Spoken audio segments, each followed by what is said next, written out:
David, it's nice to meet you on screen over there. So Hi, I don't know if you all noticed the title of this panel, Truth plus Trust equals Hope, ? Is that the question, does truth plus trust equal hope? Or how does truth and trust equal hope? I actually think hope can inspire us to generate truth and trust, and we heard so many wonderful things this morning and yesterday as well. So from my vantage point, I'm going to set us off in a minute, and I don't think that last panel could have ended more effectively to the conversation we're going to have about the scientific community, you as leaders in science and about science, and what we can do to generate more trust and hope and truth. I run a science communication training organization, the Alan Alda Center at Stony Brook University, and every day I get up and I think to myself about something Alan said. He said, you know, Laura, what we're after is creating a fairer, more just, more rational world. And it inspires me, it gives me hope to be able to help scientists, we've worked with thousands and thousands of them, to be able to show up as human beings and connect the work that they do with society. So on the one hand, we've got this mountain of AI and technology and all of the challenges, which Maria, yesterday, I was so touched by your presentation, both horrified and inspired. I want to have us step back and think about, and please, this should be discursive and generative. You're brilliant people, really maybe the most brilliant stage I have ever sat on. What can and should the scientific community do, you yourselves and others, to build trust? Let's start with that big question. What can we do? Me? Please. Okay. Well, I was particularly struck by the last comments from the last panel that scientists need to get up and they just shouldn't sit back and let governments and commerce and people just put us down and disparage us, and we don't fight back. We have to stand up and tell people how useful science is, how good it is for society. And the problem is money. Money is, I think, throughout this whole conference, if you look at what people have been saying, it is money that is causing a lot of the problems. People are doing things for money. AI is out there because it makes money. And we, in academic circles or even in commercial circles doing research, which is what I do, we don't have the money to fight back. We do not have the same access to funds. So you have a misinformation group, maybe they put $100 million into something. The NIH doesn't give grants to people so that they can respond to the attacks that they come under. And so one of the things that I'm involved with at the moment is a small effort that we hope is going to expand, in which we're going to try to get societies, scientific societies, universities, everybody with any credibility in the scientific field to join us and fight back against the attacks that come on science. At the moment, these are particularly bad in the US. This debt ceiling crisis looks as though it's going to reduce funding for science. This is awful. This is not the way sensible societies behave. And so if anybody is interested in finding out more about this movement that we're starting to try to get the academics to speak up, please just contact me. My email is roberts@neb.com. Just send me an email. I usually respond to everything that comes my way. But I think if we fight what is attacking us, we will do well. We can and we should respond to the attacks that come our way. Marty, what's your sense of the responsibility, to build off of this? So one of the things I've been thinking about is we've all lived through this horrible pandemic. We've all had the feeling of a lack of response a lack of who to go to trust about things, and we've seen the muddle of the communication. And I have to say, my first thoughts were, should people be preparing for the next pandemic and how the information is going to be delivered? How can we do that better? And then I've been thinking a little bit more, and this I think gets at the element of trust. If we wait for the next pandemic to roll out something that's going to help people, we will have lost the time. What we need to be doing now is building up the trust in the communities. We all have to be going out. It's not that we work from emergency to emergency to emergency. It is that we have to work on building trust. And I mentioned this a little bit yesterday in my talk. I want to build on what was said in the last session.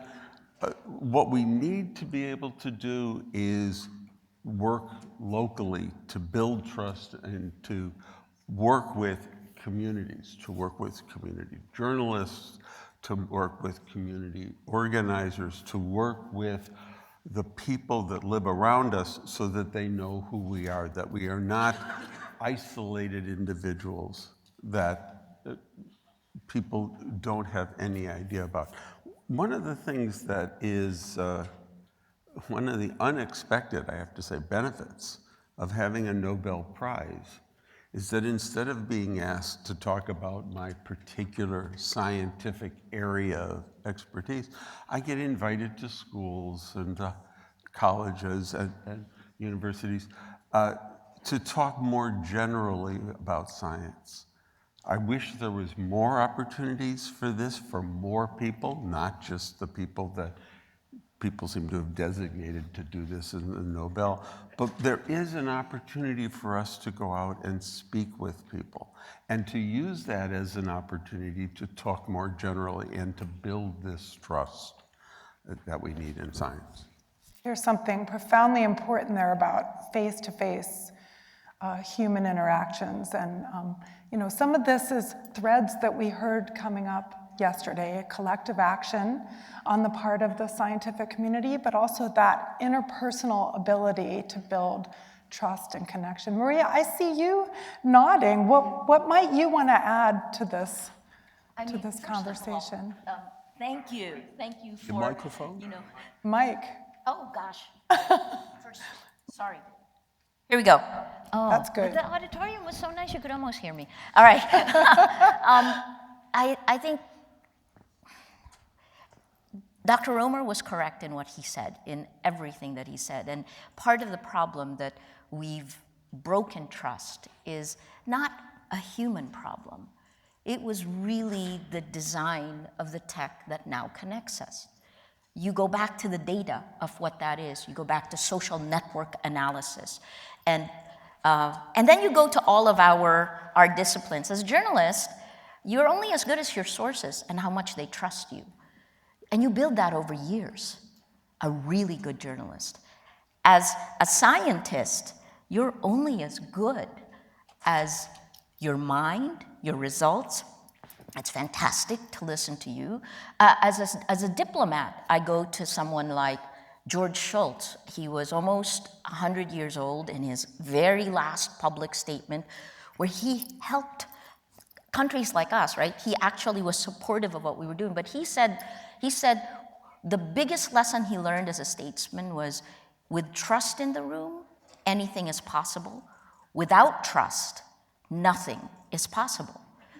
And from our own experiences in Rappler, yes, face-to-face works, right? We develop trust, we learn, but if you are being pummeled by disinformation, the last panel, also takes place within a geopolitical power place, and we know that both Russia and China, through very different means, did disinformation on COVID.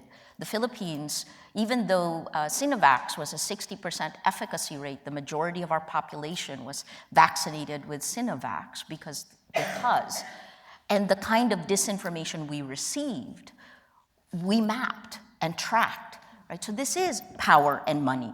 And the scientists have to step up, because if you don't, and I disagree with the sense that you now have to do this for popularity's sake. I think we have to go to the core problem and fix the information ecosystem. Why should lies laced with anger and hate get the widest distribution? That's, yes. Sorry, this is my greatest frustration. So I was sitting in my seat going, yes, yes, you know. But I will shut up. And David, why aren't you here in person? No, we miss you in person, but please take the mic for a moment. Oh, thank you so much. No, it's you know, I feel like I'm going to echo a lot of what's been said already, but it's kind of interesting, the title, Truth, Trust, and Hope. And at least as a scientist, I always feel like, you know, we're always focused on the truth or trying to get to the truth. And I think most scientists I know, we really care if we have hope. We always have hope. We wouldn't do what we do without hope. Trust has been the really remarkable component to this that has somehow eroded, or it feels like it's eroded, over the last number of years. And I think clearly as a result of a lot of misinformation, disinformation that's been happening during the pandemic, trust has actually continued to erode. It's funny, I'm a recent Nobel Prize winner, and it's basically as, I think it was the day I won a Nobel Prize, I sat in a conference room in front of reporters, and one of the first questions I was asked was, how do you feel about the skepticism towards science these days? Which was kind of a remarkable question to be asked the day that you'd sort of received the Nobel Prize. I think the component for me that was really, really interesting is we grew up believing it was foundational, was trust that was given to scientists and watching it, in my opinion, erode largely for political reasons, but also with that power and money, has been enormously frustrating. And one of the things which I think for the hope component will be really, really important in the way that I think science or scientists will try and address this is through communication.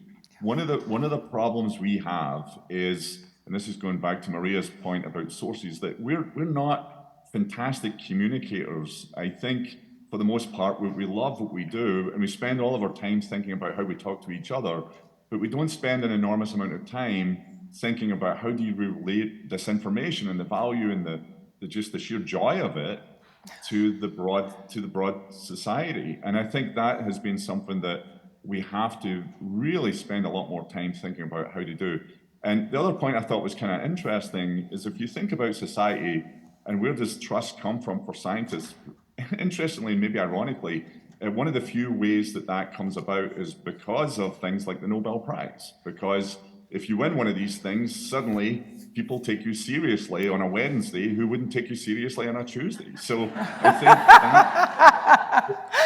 think it really is true. So I think there has to be these ways of building in more communication. The one hope I have in this is that younger scientists are fantastic communicators in comparison to their older generations, to do some brush strokes on that, wide brush strokes. But I do think the communication part has to be focused upon, and I do think it will happen. But at the same time, I think we have to come up with ways of making it that society will care about what we're telling them. Just focusing upon the negative news around science, I think that's where one of the biggest problems lies. Can we unpack, so I'm thrilled to talk about science communication. Can we unpack that a little bit? What do you see?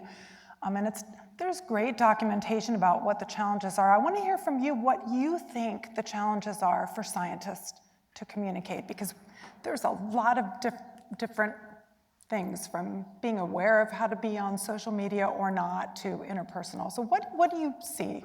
I would make one comment about this on Wednesday, people listen, on Tuesday they didn't. I think this is something that I discovered, that I always used to be talking out about things, and you know, people maybe pretend that they listen, but they would never follow through with any actions. And I won the Nobel Prize, and all of a sudden it's right. People listen. And if you're lucky, they also follow through with action. And that, I think, is the big difference. This is where we really can make a difference. Because when we speak out about things, other people in government, people in the services and so on, they take us seriously and perhaps they go ahead and do things. I've been organizing campaigns among Nobel laureates to try to get actions. Not that we can do the actions usually, but it encourages others to do it and get stuff done. And it's actually been remarkably successful, more successful than I had anticipated when I first started. So that is something that's worth doing. There's a distinct recognition and an opportunity in there as leaders. And I'm hearing, there's leadership around the science you do or the work you do. There's also leadership around inspiring others to listen. Yeah. I want to bring up a different topic. And it revolves around this word of trust. Because I think there's also a false trust. I think one of the problems that we're facing is that people sometimes look to shortcuts for trust, and I think it's a problem. So I want to give an example of that. And Dr. Romer said ChatGPT is crap, and I would agree with him. The problem is if someone believes it, not believes the product of it, but I have a dear friend who talked to the teacher of her 12-year-old son. She had watched her son do his homework, so there's no issue about this. The teacher said, I have just put all of the essays the students in my class have written through ChatGPT and asked ChatGPT, did you write this? And several of them, it said yes. Your son was one of them.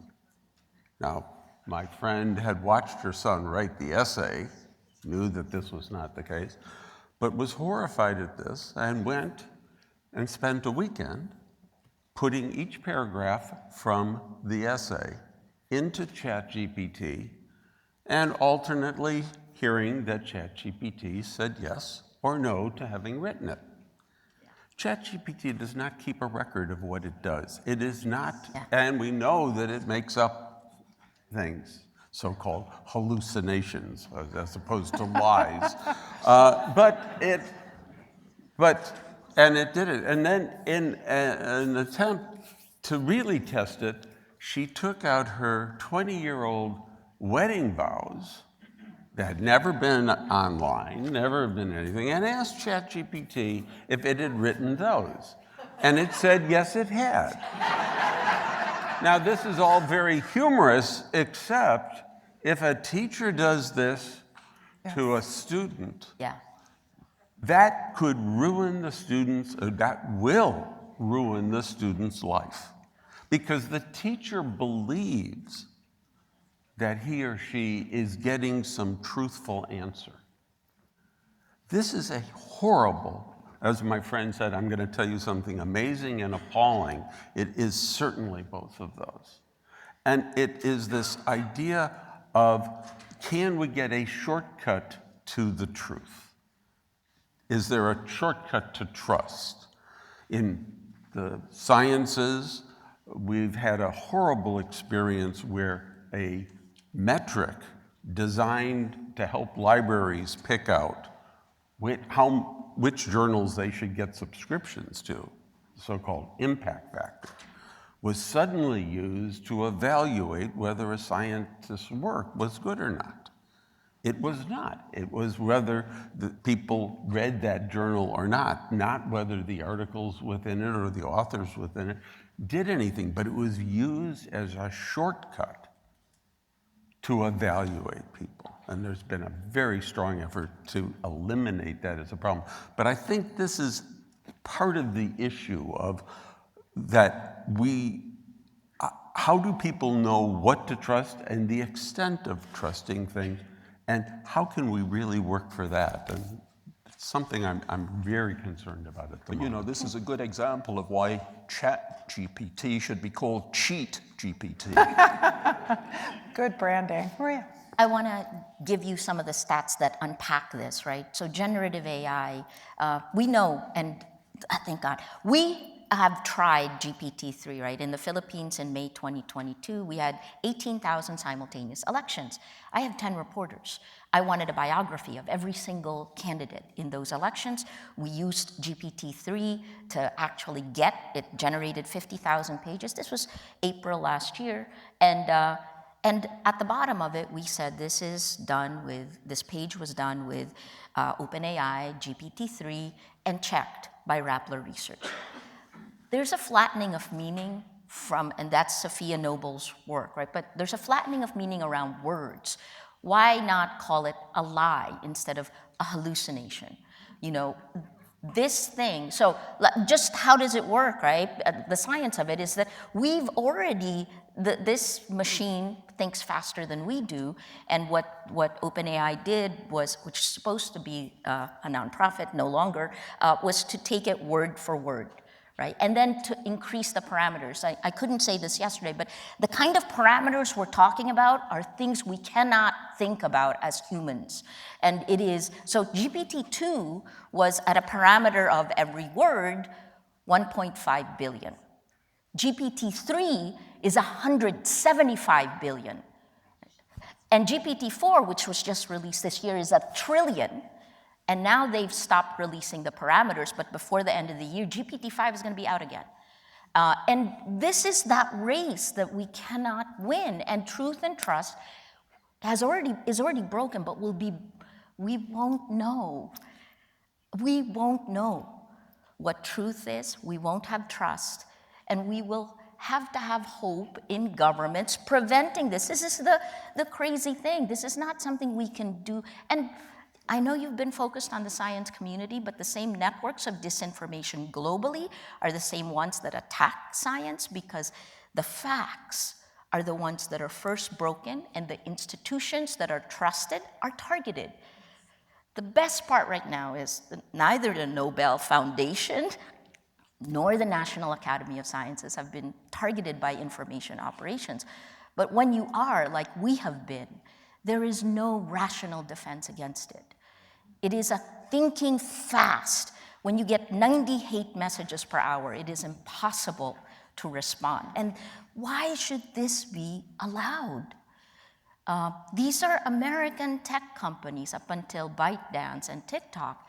And now America is talking about regulating TikTok without realizing that they've broken truth and trust globally, and countries like mine are the ones that feel it worse because our institutions were weaker. The last point I'll say is, we go back to science and social network analysis. This was a debated thing, but the 3 degrees of influence rule from Nicholas Christakis and James Fowler, you guys familiar with that? The idea from Framingham, Massachusetts, the Framingham Heart Study said that, and this is a 3-generation study, so it's here, done in America, every emotion and behavior, their thesis, which they proved through the data, it's been challenged, but it still stood up, that every emotion spreads through 3 degrees of influence, that behavior like smoking spreads through 3 degrees of influence, behavior, obesity, they had an obesity study at one point. But here's the thing. So I was looking at this when we were setting up Rappler, and I saw that even loneliness spreads through 3 degrees. So if I'm feeling lonely, my friend has a 54% chance of feeling lonely because I do. My friend's friend has a 25% chance of feeling lonely because I do, and my friend's friend's friend has a 15% chance of feeling lonely because I do. In the real world, anecdotally, if I am reporting in a conflict situation, I do not report with the pack because fear spreads. We know this in all of the areas. So you try as a human being in the real world to make the right decisions, but when you're in a group together, emotion is contagious. Ideas are contagious. Behavior is contagious. And the last thing I'll say is mobs, right? The wisdom of crowds is what we want online. But what I learned in Indonesia, when every week after the fall of Suharto, it felt like I was going in violence after violence after violence, whether it's ethnic, religious, sectarian. mobs formed really quickly, and mobs are formed by really nice people, really good people. And it happens. So we had yesterday a full day where we talked about, systems of oppression and history, but it is here and now, and we have this small window. Please, I'm trying to think if there's, please act. Stop the tech, I suppose, is the main thing. And I'm not a tech Luddite. We want good tech, and part of it is just, it's the profit motive. Back to the 10-point action plan, right? Stop surveillance for profit, stop coded bias, and journalism as an antidote to tyranny. Sorry, I'm very frustrated that's all right. right now. We're wearing different hats. I keep coming back to the question of what are the opportunities within the scientific community, even within the training of scientists, how you become a scientist. I heard the panel before say, and I believe, we should be integrating communication and engagement training into what it means to become a scientist. Would one of you, I'm putting that out there, would one of you like to respond? I think there's other dimensions where we can have some solutions and feel a sense of empowerment, generate some hope. I think if we make a part of the education of scientists learning to communicate about their science, not just waiting until they're already fully fledged scientists busy doing research, while they are being taught how to do science, they should be taught how to communicate it too. I think this is really very important. And it's interesting because young kids are actually quite good at this. 12, 13, 14-year-olds. I had a 12-year-old who raised an issue with her parents who were opposed to it, and after a talk I'd given, the parents changed their minds because this kid, 12-year-old, was able to convince her parents that she'd heard something that she believed. And this is good, but this is something we can do. We can really teach people how to communicate science and not to use all the fancy language that we often use when we're talking to our peers to show them how smart we are, rather to use the simple words and the simple language and explain in simple terms what it is we do every day. David, would you, I'm mindful when you're virtually in the room, it's different with paying attention to body language. Would you like to respond? Please jump in if you have some thoughts on this. Yeah, no, I think it's really interesting, this whole business about communication, and I would defer to Maria on this part, but it always feels to me like one of the issues is that bad news sells better than good news. And so this issue that we often confront when we come up with these sort of great innovations or these great new pieces of science that the scientific community is aware of as being fantastic and valuable. And you think about everything that's going on in quantum right now. You think about the ways that machine learning can be powerful. You can think about all the ways that catalysis is changing the world and will move towards addressing climate change. And these are all extraordinarily positive things that science is doing and will continue to do. But you don't hear about them necessarily in your feed on Twitter. You don't hear about them necessarily on social media. You don't hear about them on TV news. And I think one of the sort of key aspects of that is how do we, as a community, think about ways of communicating the value and the excitement that is there, such that we can sort of at least provide people with a sense of optimism, and from that, obviously, is hope. But at the same time, I think will ultimately become trust. I think if people realize that the broad community of scientists really, really do care about making society better, and that is their goal, I think that will be required for people to sort of be able to sort of move away from skepticism that they're hearing from other sources. One of the ones I spoke about on the video I presented just really quickly is, I'm surrounded by chemists, I'm surrounded by biologists, and so many people I know go off and join the pharmaceutical industry. They do it because they care about medicine. They care about taking people who are sick and ill and allowing them to literally become better. And I think it's one of the most noble occupations in the world, and yet at the same time, the news we hear about it is usually the business side of big bad pharmaceutical companies, and we don't think about the scientists who are literally giving up their whole profession, their whole life in this sort of drive to do these wonderful things for society. So I really do think we have, as a community, we have to come up with these ways to try and connect back to society about what are these enormously beneficial, positive, noble things that there's so many people around the world that are engaged in. I love that. It reminds me of the Civic Science Initiative that Rita Allen Foundation, Kavli, and others have just led and supported, that it's really thinking about science in society as opposed to their science and then their society. We all have family members and we're all connected. So I think there's such power in that sense. And of course, the word communication comes from community, which is really critical to remember. Marty, I see you have a thought. So there are initiatives that have been done for several years. NSF has said as part of its grants program that there has to be an outreach component.